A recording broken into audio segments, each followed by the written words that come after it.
الشيطان الرجيم بسم الله الرحمن الرحيم الحمد لله رب العالمين بارئ الخلائق أجمعين والصلاة والسلام على أشرف الأنبياء والمرسلين خاتم النبيين أبي القاسم محمد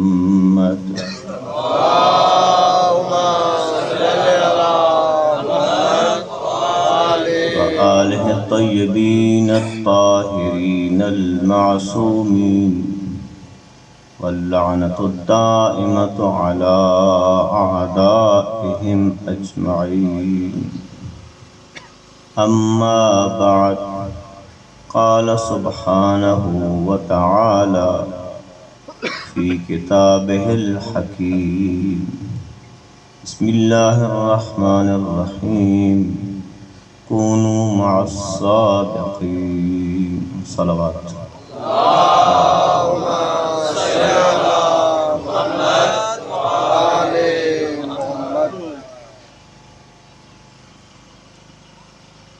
پروردگار عالم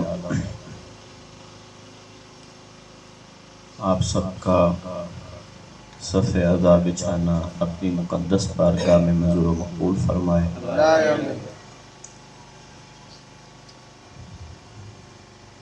اور خصوصاً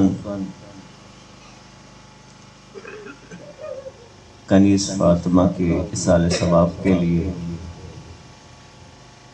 اس مجلس عزا کا اہتمام ہے، پروردگار ان کی مغفرت فرمائے۔ اور ان تمام دوست احباب جنہوں نے صف عزا بچھانے میں کسی طرح کا بھی تعاون کیا، اللہ رب العزت ان تمام لوگوں کے مسائل اور مشکلات حل فرمائے۔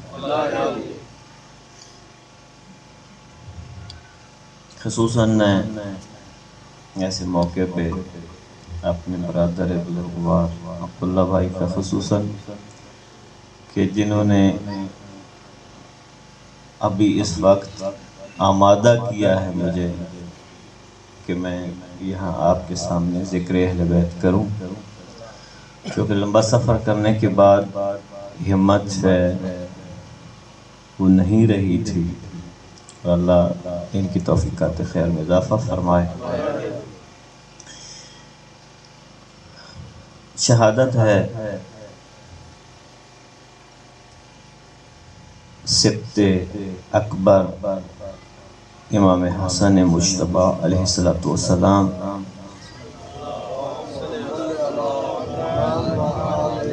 اور رحلت ہے سرور کائنات فخر موجودات سردار انبیاء محمد مصطفیٰ صلی اللہ علیہ وآلہ وسلم۔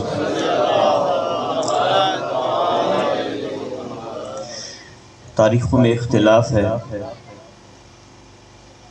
کہ پیغمبر کی شہادت کا دن کون سا ہے، جیسا کہ ولادت کے بارے میں بھی اختلاف پایا جاتا ہے۔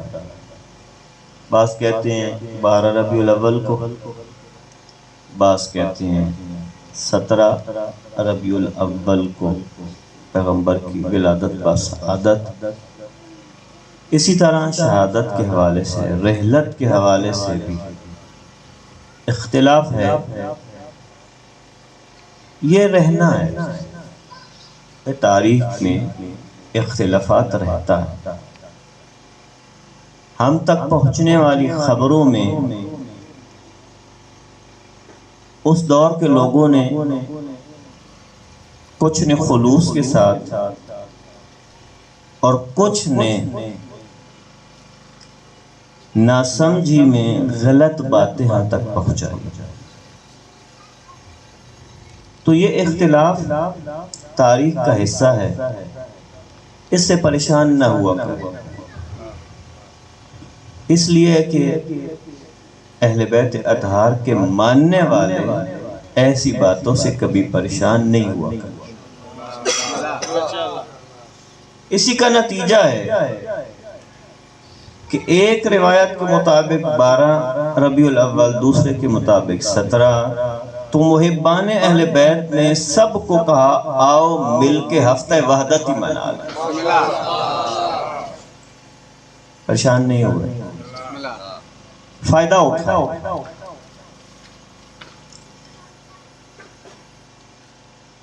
میں نے آپ کے سامنے اللہ رب العزت کی پاک کلام قرآن مجید کی ایک مختصر سی آیت کا ایک حصہ بیان کیا، کونوا مع الصادقین، ہو جاؤ سچوں کے ساتھ۔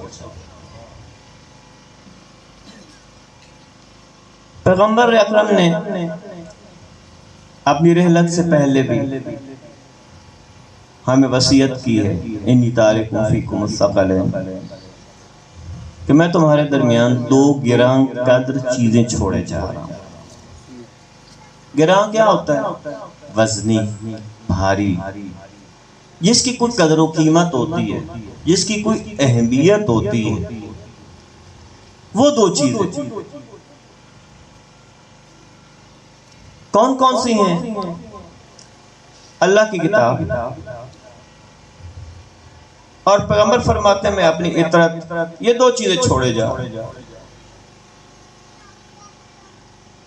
یہ اتنی اہمیت کی حامل ہیں، اتنی وزنی چیزیں ہیں، اتنی قدر و قیمت ہے ان کی، کہ اگر تم قیامت تک ان دونوں کے ساتھ رہو گے تو کبھی گمراہ نہیں ہوگے، اور اگر ان سے جدا ہو گئے تو ہمیشہ ہمیشہ کے لیے گمراہی میں پڑ جاؤ۔ ان 2 چیزوں کے ساتھ رہنا۔ یہاں ایک لفظ تمسک، ما ان تمسکتم بہما لن تضلوا بعدی ابدا، اگر ان دونوں کے ساتھ تمسک کرو گے تو پھر تم کبھی بھی میرے بعد، کبھی بھی، توجہ فرمائیں، کبھی بھی میرے بعد گمراہ نہیں ہوگی۔ صلوات پڑھیں نا محمد والی۔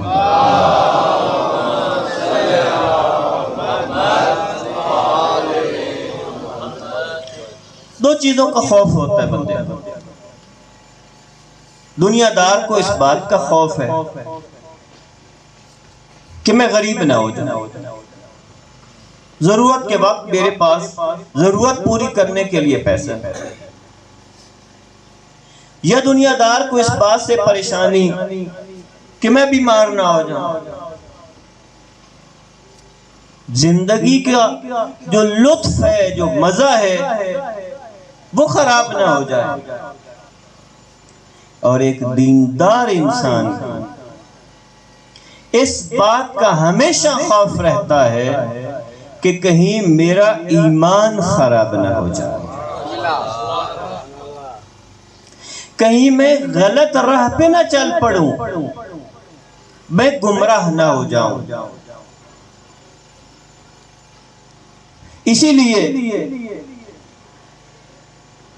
ایک دیندار انسان کو پیغمبر نسخہ کیمیا دیتے۔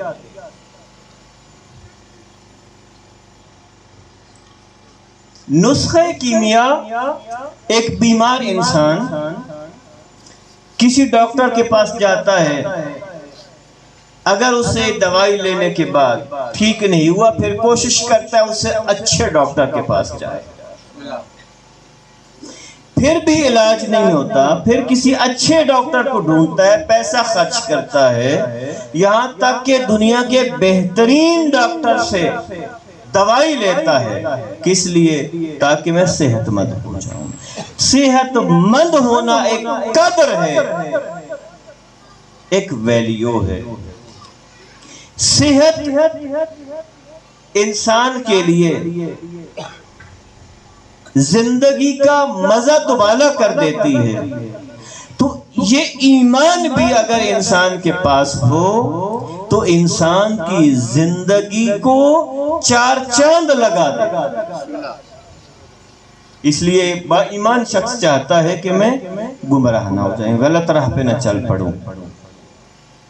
غلط افراد مجھے پکڑ کے اللہ سے دور نہ کر دیں، اللہ کے نمائندوں سے دور نہ کر دیں۔ تو یہ نسخہ کیمیا ہے جو پیغمبر گرامی قدر نے اپنی امت کے ہر ایک فرد کو دیا۔ پیغمبر کو پتا تھا کہ میرے بعد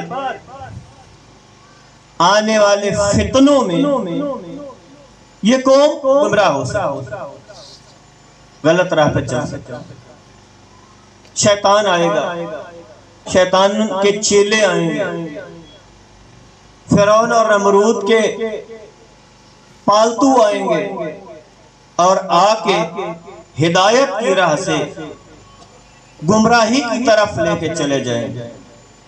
تو دو باتیں یاد رکھیے، ایک یہ کہ آپ نے ہر روز دعا کرنی ہے پروردگارا خدایا، اور ایک بار نہیں کرنی۔ توجہ ہے نا میری طرف؟ ایک صلوات پڑھ لیں محمد والے۔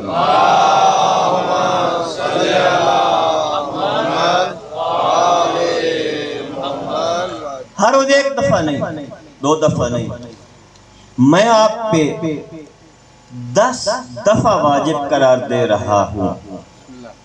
اللہ کہتا ہے کہ میں تم پہ 10 دفعہ واجب قرار دے رہا ہوں کہ تم نے 10 دفعہ صبح بھی، دوپہر بھی، پچھلے پیر بھی، شام بھی، سوتے وقت بھی یہ دعا کرنی ہے، اہدنا الصراط المستقیم، پروردگارا میں چاہتا ہوں کہ ہدایت کی راہ پہ چلوں، با ایمان مروں، تو پھر پروردگارا ہدایت کی راہ پہ مجھے گامزن فرما۔ یہ دعا ہے جو ہر روز کرنے کی ضرورت ہے۔ اب ہم سمجھتے ہیں صراط مستقیم کا مطلب ہے سیدھا راستہ جس میں کوئی خم نہ ہو۔ یوں سمجھیں کہ حیدری گوڑ سے میرپور گئے تو یہاں تو راستے میں خم ہے، کہیں مڑ رہے ہیں تو کہیں خم نہیں ہونا چاہیے۔ بعض لوگ یہ کہتے ہیں صراط مستقیم کا مطلب ہے خم نہ، سیدھا راستہ۔ توجہ ہے نا میری طرف؟ ایسا سیدھا راستہ کہ جب ہدف تک پہنچنے کی بات ہو نہ آپ کا وقت ضائع ہو، نہ صلاحیتیں ضائع ہوں، اور آپ بالکل بغیر پریشانی کے اپنے ہدف اور مقصد تک پہنچ جائیں۔ تو میں آپ کو عرض کروں گا صراط مستقیم کا مطلب یہ ہے کہ کسی بھی کام کو انجام دینے کے لیے اگر 10 طریقے ہیں، سب سے بہترین، سب سے خوبصورت ترین جو طریقہ ہے جس میں آپ کا وقت بھی بچتا ہے، سرمایہ بھی بچتا ہے، صلاحیتیں بھی بچتے ہیں، جلدی آپ اپنے مقصد تک پہنچ جاتے ہیں، حاصل بھی کر لیتے ہیں مقصد کو، تو اسی راستے کو، اسی طریقے کو صراط مستقیم کہتے ہیں۔ چاہے آپ فصلیں بیجیں تب بھی صراط مستقیم موجود ہے، چاہے آپ میرپور جائیں تو بھی ایک راستہ موجود ہے صراط مستقیم کا۔ تو جو بھی کام کرنا ہے دین کو حاصل کرنے کے لیے بھی ایک صراط مستقیم ہے۔ میں چاہ رہا ہوں کہ بات آسان انداز تک پہنچاؤں، لیکن آپ نے پریشان نہیں ہونا اگر کوئی تھوڑی سی بات مشکل آئے، اس لیے کہ کچھ دیر بعد پھر وہ آسانیوں میں بدل جائے۔ صلوات پڑھیں محمد والے۔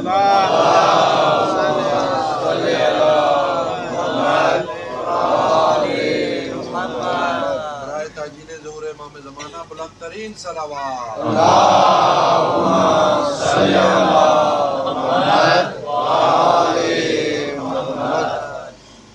تو دین سیکھنے کے لیے صراط مستقیم چاہیے، ایسا راستہ ڈھونڈیں جس کے ذریعے سے جو اللہ نے زندگی دی ہے وہ ضائع نہ ہو، وقت ضائع نہ ہو، اور آپ اصل دین کو سمجھ لیں، اصل اللہ کے پیغام کو سمجھ لیں، حکم خدا کو صحیح معنوں میں سمجھ لیں اور پھر اس پہ عمل کرنا شروع کر دیں۔ تو میرے دوستو، میرے بھائیوں، صراط مستقیم کیا ہے؟ پیغمبر فرماتے ہیں کہ دو چیزوں کے ساتھ تمسک کر دو تو پھر تمہیں صراط مستقیم مل جائے گا، پھر تم سیدھا مقصد اور ہدف تک پہنچو۔ تو آیت تمسک جانیے کیا ہے تمسک۔ بار بار ہم نے خطبات سے سنا تمسک کیجئے اللہ کی کتاب اور اہل بیت اطہار سے، تمسک کیجئے، جڑ جائیے۔ کیا مطلب ہے؟ تو میں ایک مثال کے ذریعے سے چاہتا ہوں کہ یہ مطلب آپ کو آج سمجھا۔ اب دیکھیے، آپ سے کوئی بندہ بھی جب بھی کبھی گھر سے باہر جاتا، دور گیا، نزدیک گیا، سامان لینے گیا، کوئی اور کام کرنے گیا، دوستوں سے ملنے گیا، جو بھی کرنے گیا ہے، آخر جو ہی کاموں سے فارغ ہوتا ہے تو اس کا دل کیا کرتا ہے؟ بولے ذرا میرے ساتھ، کدھر لوٹتا ہے؟ تھوڑی آواز آئی، کدھر لوٹتا ہے؟ ذرا مل کے بولیں، کدھر لوٹتا ہے؟ گھر کی طرف۔ بھائی جو ہی دکان پہ گیا، دکان بند کی فوراً، کہیں سامان لینے گیا ہے، سامان لے لیا، فوراً گھر، کہیں فوج میں چلا گیا، چھٹی ملی، فوراً گھر، بچہ سکول گیا، چھٹی ملی، فوراً گھر، فصلوں پہ فارغ ہوا، فوراً گھر۔ یہ بار بار کیوں گھر آتا؟ توجہ ہے نا میری؟ یہ بار بار گھر آ رہا ہے، بار بار گھر آ رہا ہے۔ پر جب بھی فارغ ہوا کام سے، جب بھی فرصت ملی، جب بھی موقع ملا، کوشش کرتا ہے کہ بار بار وہ گھر لوٹے۔ پریشان بھی نہیں ہوتا کہ گھر کیوں آ رہا ہوں، گھر والے بھی پریشان نہیں ہوتے، بھائی یہ کیا تماشا ہے، جب بھی فارغ ہوتا ہے گھر آ جاتا ہے۔ کبھی کسی کے گھر والے پریشان؟ ہاں، وہ لوگ ضرور پریشان ہوتے ہیں جن کے ساتھ ہمارا اچھا برتاؤ، جاگدے ہو نا، ایک گھر والوں کے ساتھ مزاج نہیں ملتے۔ کتنی خوبصورت بات پیغمبر گرامی قدر فرماتے ہیں، خیرکم لأہلہ۔ بس حدیث سناتا جاؤں، بات آگے بڑھ جائے گی۔ خیرکم لأہلہ وانا خیر لأہلہ۔ تم میں سے بہترین وہ ہے کہ جو اپنے گھر والوں کے لیے بہترین۔ توجہ میری طرف، تم میں سے بہترین وہ ہے کہ جو اپنے گھر والوں کے لیے بہترین ہے، اور میں محمد اپنے گھر والوں کے لیے سب سے بہترین ہے۔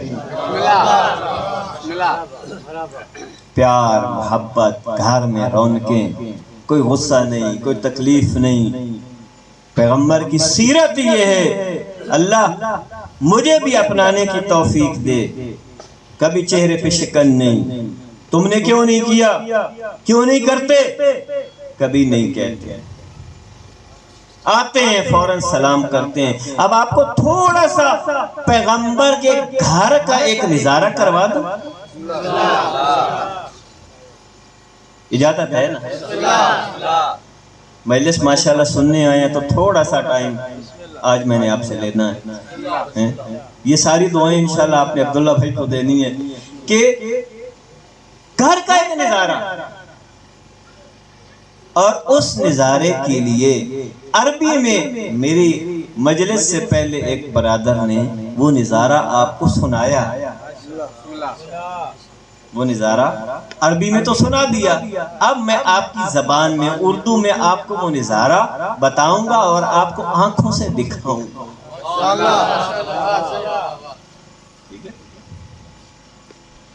توجہ پوری پوری. پیغمبر باہر سے تشریف لاتے ہیں نا, آتے ہیں, چادر مانگتے ہیں, گھر میں تھوڑی اوڑھ لیتے ہیں. اب کیا ہوا؟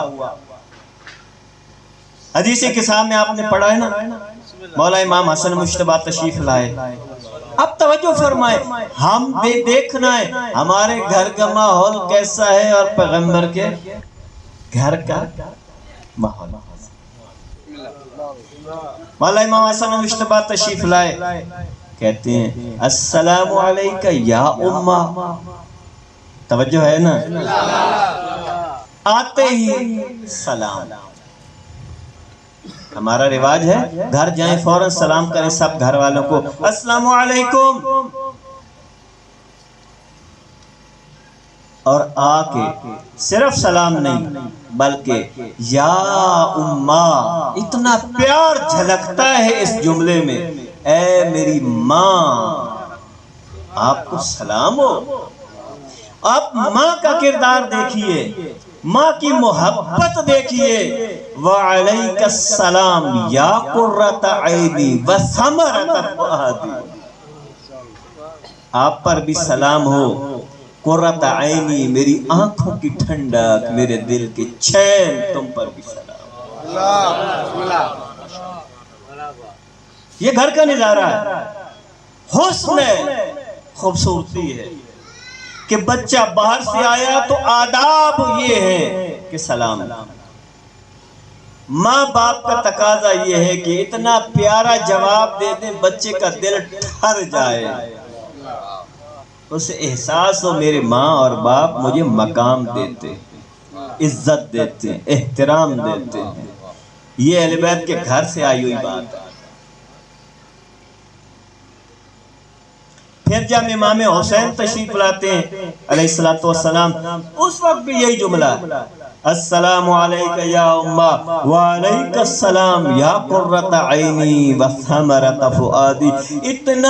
اتنا پیار, اتنی محبت موجود ہے کہ اتنا یعنی آپس میں انس موجود ہے. فوراً پوچھتے ہیں, مولا امام حسن آئیں, امام حسین آئیں, فوراً پوچھتے ہیں مجھے گھر میں, توجہ ہے نا, مجھے گھر میں اپنے نانا کی خوشبو محسوس. یہ محبت ہے, یہ پیار ہے اپنے نانا کا نوازنے کے ساتھ. خیرکم لأہلہ, تم میں سے بہترین وہ ہے جو اپنے گھر والوں کے لیے بہترین ہے. لڑائیاں جھگڑے نہ کیا کرو, غصے نہ ہوا کرو, عزت احترام دیا کرو. علامہ محمد حسین طباطبائی تفسیر المیزان کے لکھنے والے, اللہ اکبر, آپ تعجب کریں گے اس بندہ خدا پر. بہت دفعہ کہا کرتے تھے, اور واقعاً ان کی زوجہ اتنا پیار محبت کرتی تھی اور اتنا مددگار بنتی تھی, پوری رات بعض اوقات علامہ طباطبائی تفسیر لکھ رہے ہوتے تھے اور وہ بیچاری کھانا گرم کیا, تیار کیا, پاس رکھ دیا. یہ نہیں کہتی تھی آغا جان کھانا کھا لیں, میں بھی سمجھنا ہے, پنجابی آندی نا تو تھوڑی بہت, میں بھی سمجھنا, سارا دہاڑ کم کیتا ہے, تھک گئیاں, کھاؤ تے کھاؤ نہیں تے میں تے سو رہی ہوں. نہیں کہا بھائی, رات جاگتی تھی, کھانا رکھ دیتی تھی, کہتی کچھ نہیں تھی. گھنٹہ سوا ڈیڑھ دیکھا کھانا نہیں کھائے, پھر لے گئی, تر و تازہ کیا, پھر دوبارہ آ کے رکھا, نہیں کہا کھانا کھا لیں. ڈیڑھ دو گھنٹے پھر دیکھا, پھر کوئی نہیں کھایا, پھر لے گئی, پھر تر و تازہ کر کے تازہ پانی رکھ کے پھر چلی جاتی تھی. کیوں؟ اس لیے کہ اگر میں نے کہہ دیا کہ آغا جی کھانا کھا لیں اور ان کے ذہن میں کوئی عظیم مطلب آیا ہوا تھا اور میرے بلانے سے وہ مطلب بھول گیا, یاد نہ رہا, تو یہ خیانت ہو جائے گی. ساری رات ساتھ جاگا کر. اور جلتی تھی تو نتیجہ دیکھیے، ان کے مرنے کے بعد علامہ طباطبائی جیسی عظیم ہستی اپنی تمام تر مصروفیات کے باوجود ہر روز ان کی قبر کی زیارت جا کے کیا کرتے۔ کیوں؟ اس لیے کہ اس کا مجھ پہ احسان ہے۔ تو میں عرض کر رہا تھا، بہترین وہ ہے تم میں سے اپنے گھر والوں کے لیے اچھا ہے۔ میرے پیارے بھائیو دوستو، آج کل جو مسائل ہیں نا ہمارے گھروں میں، وہ کیا ہیں؟ لڑائیاں، جھگڑے، گالیاں، مار کٹائی۔ پیغمبر نے کبھی ہاتھ اپنی زوجوں پر نہیں اٹھایا، ازواج پہ نہیں اٹھایا، غصے نہیں ہوئے۔ ہر روز گھروں میں لڑائی کی آوازیں نہیں آئی۔ آپ نے کبھی تاریخ میں نہیں سنا ہوگا کہ پیغمبر اپنی ازواج کے ساتھ لڑا کرتے تھے، غصے ہوتے تھے، گالیاں دیتے تھے، مارتے تھے۔ نہ اس کے بالکل برعکس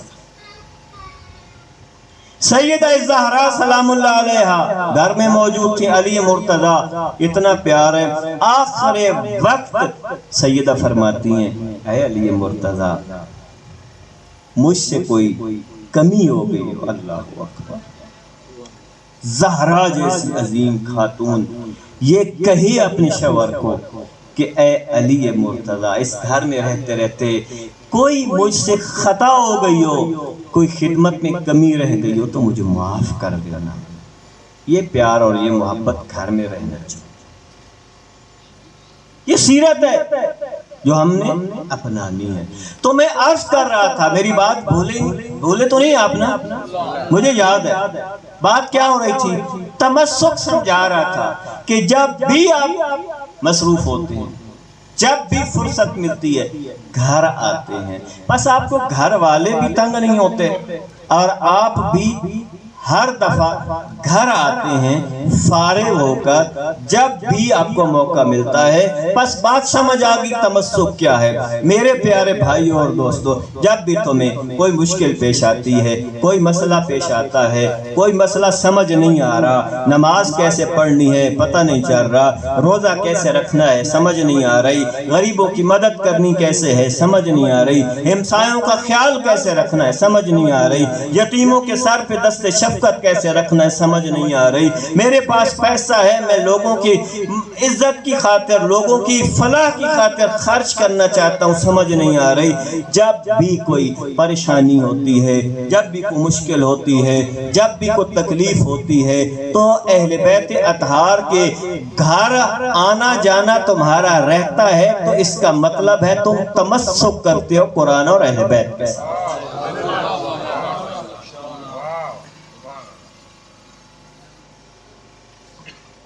لیکن ہوتا یہ ہے سارا دن گزر جاتا ہے۔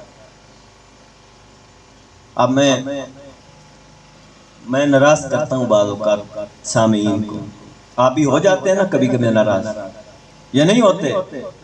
میں نے ایک بات پوچھنی ہے، امید ہے کچھ نہ کچھ دوست ناراض ہو جائیں گے۔ آپ پہلے یہ بتا لیں ناراض ہوں گے یا نہیں؟ انشاءاللہ نہیں ہوں گے۔ توجہ پوری کریں۔ میں نے عرض کیا کہ جب بھی کوئی مسئلہ مشکل پیش آتی ہے قرآن سے تمسک کرتے ہیں، فوراً قرآن کے پاس جاتے ہیں، قرآن تو بتا یہ مسئلہ مجھے پیش آیا اس کا حل کیا ہے۔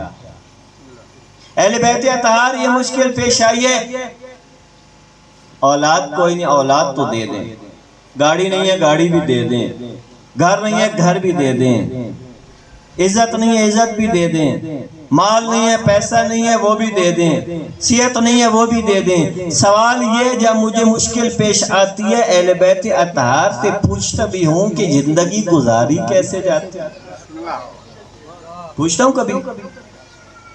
اصل تمسک یہ تھا کہ جب بھی مجھے کوئی مسئلہ پیش آیا میں چلا گیا قرآن مجید کھولا، پڑھنا شروع کیا اور اہل بیت اطہار کے فرامین کو پڑھنا شروع کیا، اپنے مسئلے کا حل ڈھونڈا، پھر اس پہ عمل کرنا شروع کیا۔ یہ تمسک۔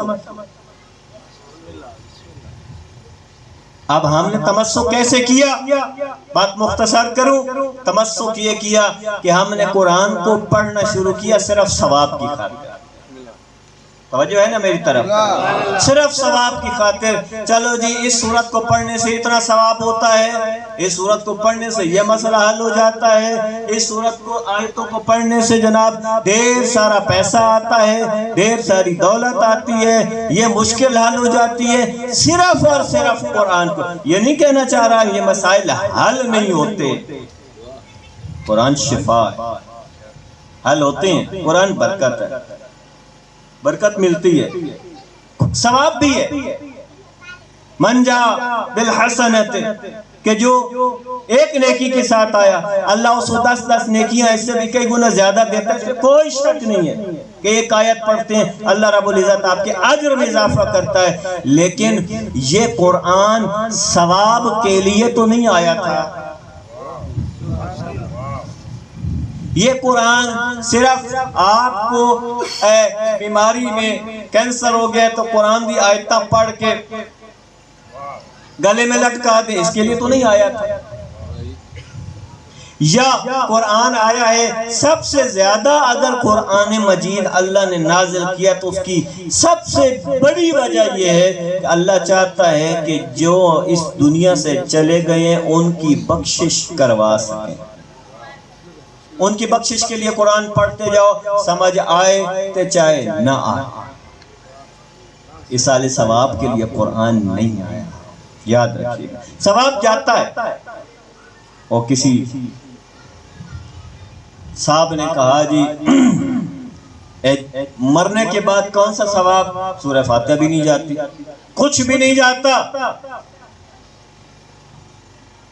تو جس سے وہ کہہ رہا تھا وہ بھی اہل بیت دا منن والا سی، کہتا ہے وہ پتہ تھا اسے کہ اس دا دادا مرے ہوئے ہے، اس کو 2-4 اس نے گالیاں دے دی، وہ لڑ پڑا، تو نے میرے دادے کو گالیاں دی ہیں، شرم نہیں آتی تجھے، میری بے عزتی کی ہے؟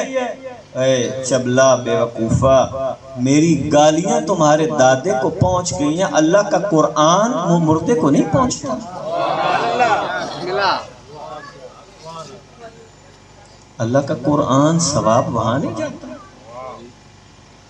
گالیاں تو فوراً چلی جاتی ہیں، ثواب نہیں آتا، کیسے ہو سکتا ہے؟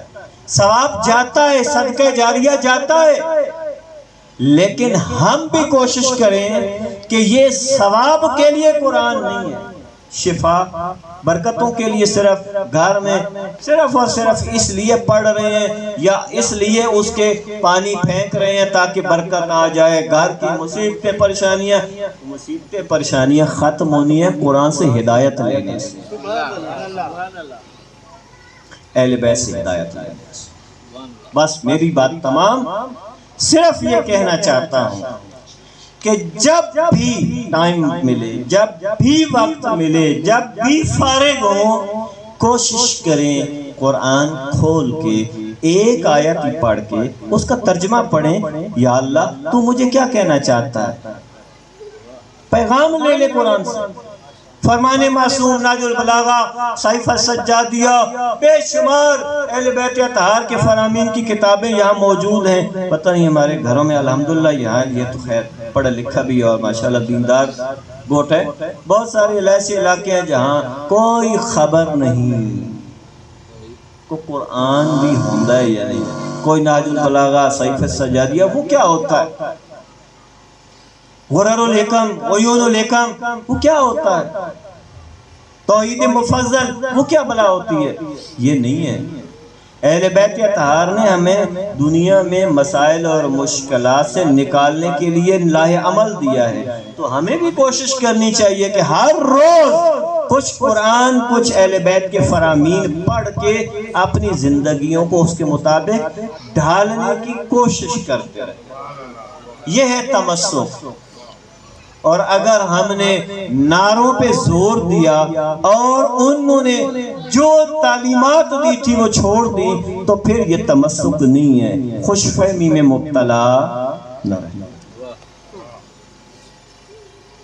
اب ایسے خوش فہمی میں بڑی جلدی ہو جاتے ہیں، بہت جلدی خوش ہو جاتے ہیں، بس جی ایک نعرہ لگایا تو دنیا جہان کی ساری دولتیں ہمارے قدموں کے نیچے ہیں، ہم چاہے عمل کریں چاہے نہ کریں، مال لوگوں کا کھائیں نہ کھائیں، کوئی فرق نہیں پڑتا۔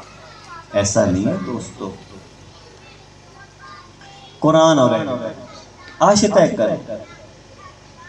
کر لیں، گھر میں نے قرآن مجید رکھنا ہے ترجمے والا، گھر میں نے سب سے پہلے مثلا نہج البلاغہ رکھنا ہے، ہر روز اتنا نہج البلاغہ کا پڑھنا ہے، اتنا قرآن کا کم از کم پڑھنا ہے، سمجھنے کی کوشش کرنی ہے، جو پیغام آیا میں ہر روز اس پہ عمل کرنے کی کوشش کروں گا، ہر روز پڑھتا جاؤں گا۔ نہج البلاغہ ختم ہوا، صحیفہ سجادیہ شروع کر دوں گا، وہ ختم ہوا میزان الحکمہ شروع کر دوں گا، وہ ختم ہوئی اور غرر الحکم شروع کر دوں گا۔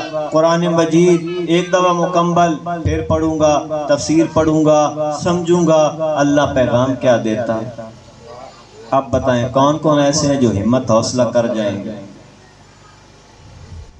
کون کون تیار ہیں یہ کام ہر روز کرنے کا؟ الحمدللہ الحمدللہ 3 4 5 10 12 15 آپ بندے ماشاءاللہ، اللہ کا شکر ہے کہ ہاتھ کھڑا کریں، ہمت کرنی ہے ہر روز۔ اب یہی پیغام، بسم اللہ الرحمن الرحیم، شروع اللہ کے نام سے جو بڑا مہربان نہایت رحیم۔ اچھا ہر کام اللہ کے نام سے شروع کرنا ہوتا ہے، یہ پیغام میں لگے۔ اچھا وہ اللہ رحمان رحیم بھی ہے، یعنی رحمتیں بھیجتا ہے، رحمتیں بھیجتا ہے۔ اب اس کی رحمتوں کو دیکھنا شروع کریں کائنات میں، ہر روز تھوڑا تھوڑا تھوڑا تھوڑا۔ الحمدللہ رب العالمین، ساری کی ساری تعریفیں اللہ کے لیے۔ اچھا یہ جتنی بھی چیزیں ہیں یہ ساری تو ہیں تو اللہ کی نا، تو پھر اللہ، اچھا تعریف اللہ کی کرنی ہے، کسی اور کی تعریف وہ بھی اللہ کی تعریف ہوتی ہے، کیونکہ بنایا تو اللہ نے ہے نا۔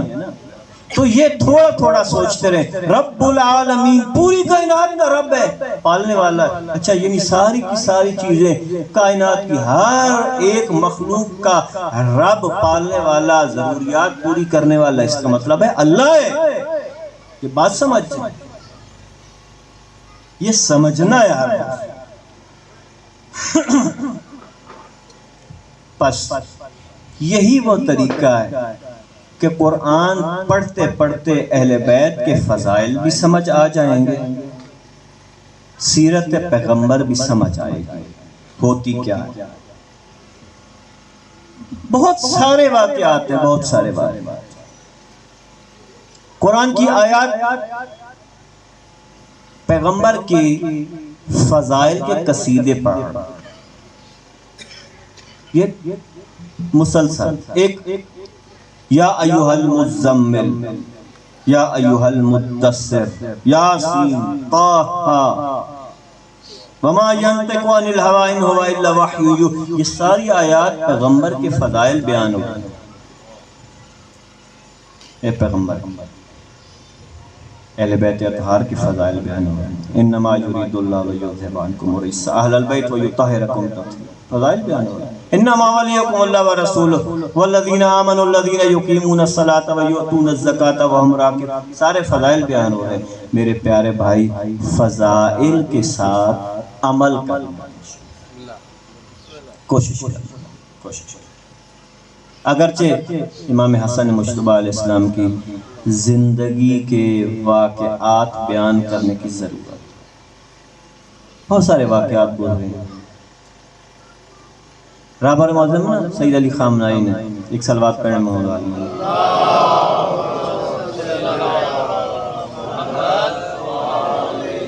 فرماتے ہیں کوشش کرو کوفہ کی تاریخ کو پڑھو۔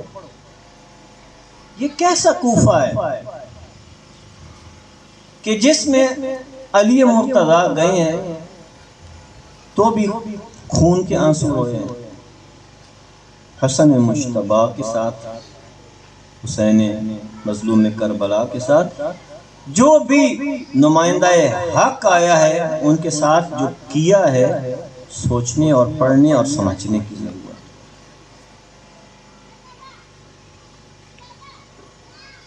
طرح طرح کے واقعات میں آتے ہیں، اس حد تک ایک طرف کوفہ میں حبیب اور مسلم بھی موجود ہیں، اور بھی موجود ہے، یہی کوفہ کے لوگ ہیں۔ اور ایک دفعہ یہ ہے کہ امیر المومنین فرماتے ہیں تم نے مجھے نہ دیکھا ہوتا، میں نے تمہیں نہ دیکھا۔ یہ بھی واقعات پر اللہ رب العزت ہمیں حبیب، مسلم اور اس طرح کے شہداء جیسا بننے کی توفیق دے۔ عزادارو، بہت وقت ہو چکا، بہت مختصر سی گزارش عرض کرنی ہے۔ یہ خاندان ایسا خاندان ہے کہ جس کو اللہ رب العزت نے کائنات میں سب سے زیادہ فضیلت دی۔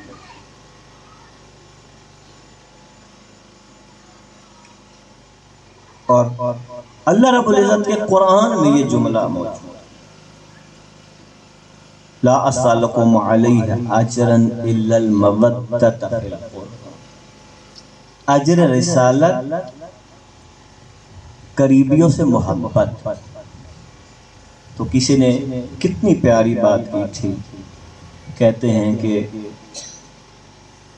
پیغمبر کہہ رہے ہیں کہ میرے قریبیوں سے محبت کرو، یہی اجر رسالت ہے۔ تو مسلمانوں نے جو اجر رسالت دیا ہے اس کی حالت یہ ہے کہ پیغمبر اکرم اس دنیا سے رخصت ہوتے ہیں تو کہتے ہیں قلم دوات لے آؤ، یہ کہتے ہیں قرآن کافی ہے، قلم دوات نہیں دیتے، ہذیان کی تہمت لگاتے ہیں۔ اور یہی وہ اجر رسالت ہے جو دیتے ہیں کہ پیغمبر کی بیٹی پہلو پہ ہاتھ رکھ کر اس دنیا سے رخصت ہو جائے۔ یہ اجر رسالت دے رہے ہیں کہ میرے جنازے میں ان کو نہ آنے دینا جنہوں نے مجھے ستایا۔ اجرکم علی، اجرکم علی۔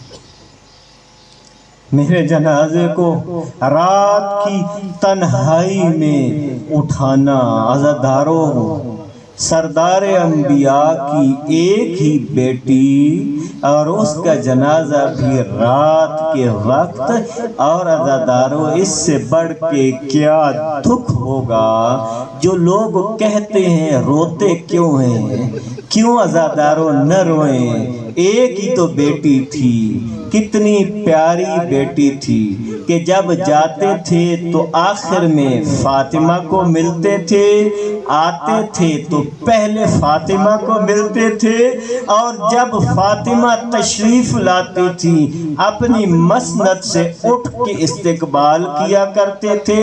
یہی زہرا ہے۔ مسلمانوں نے اجر رسالت اتنا اچھا دیا کہ کہنے لگی میرا جنازہ رات کے وقت اٹھانا۔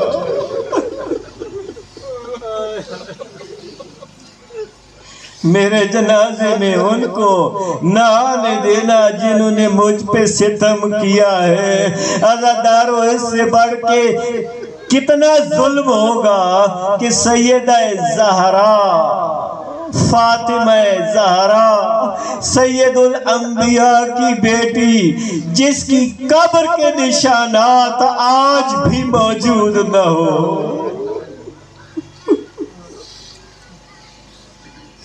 یہ اجر رسالت ہے۔ علی مرتضیٰ کی گلے میں رسی ہو،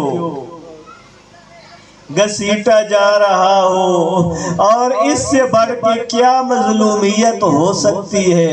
کیسا اجر رسالت دیا ہے عزاداروں کہ جب مسجد کوفہ میں علی مرتضیٰ کے سر پہ ضربت لگی، شام کے لوگوں کو پتہ چلا نا علی مسجد میں مارا گیا ہے، کہتے ہیں علی اور مسجد میں، علی کا مسجد سے کیا کام۔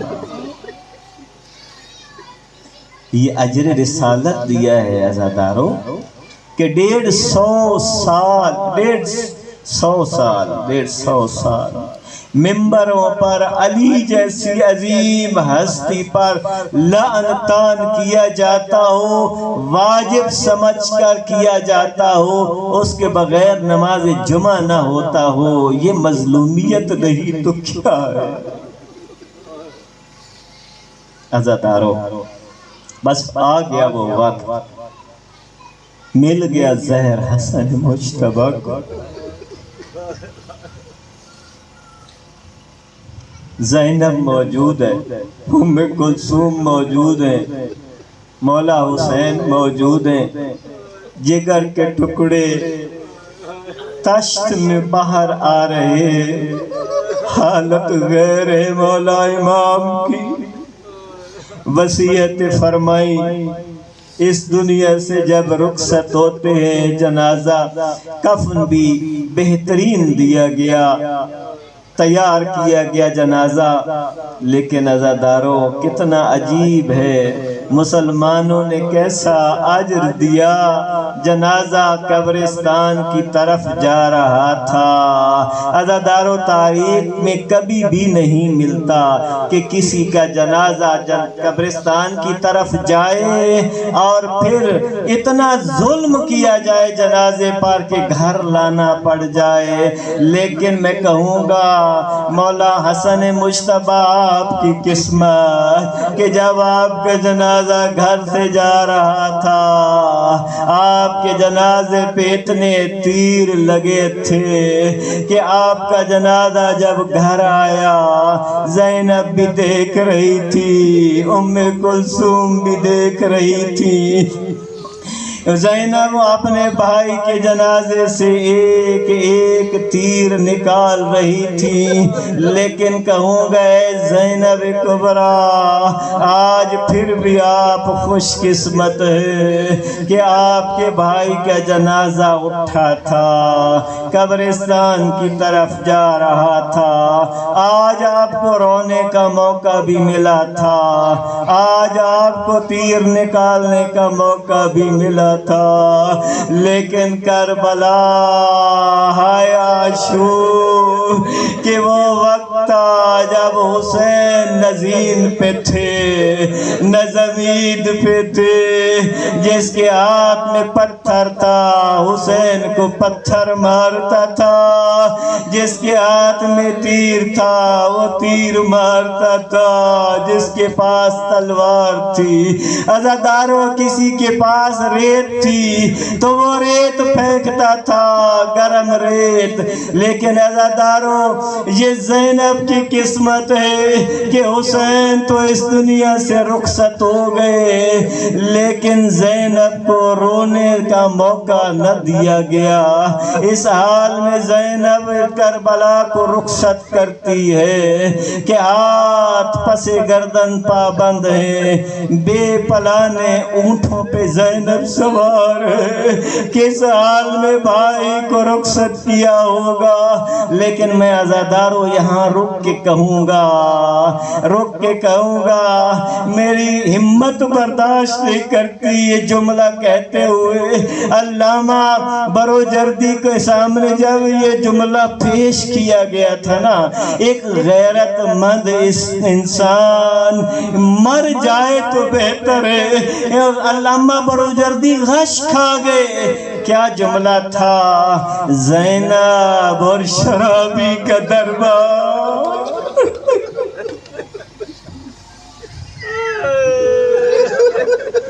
زینب اور بازار اور مجمع، زینب اور سجے بازار، زینب اور بے مکنہ اور ردا، سرے بازار، چاروں طرف بدماش کھڑے تھے، چاروں طرف دیواروں اور چھتوں پر لوگ موجود تھے۔ کیسی قسمت تھی زینب تمہاری کہ چاروں طرف اٹھنے والے مسلمان تماشا دیکھ رہے تھے، کیسے زینب بازار سے گزر رہی ہے۔ لعنت اللہ علی القوم الظالمین سیعلم الذین ایمن قلبی ینقلبون۔ پروردگار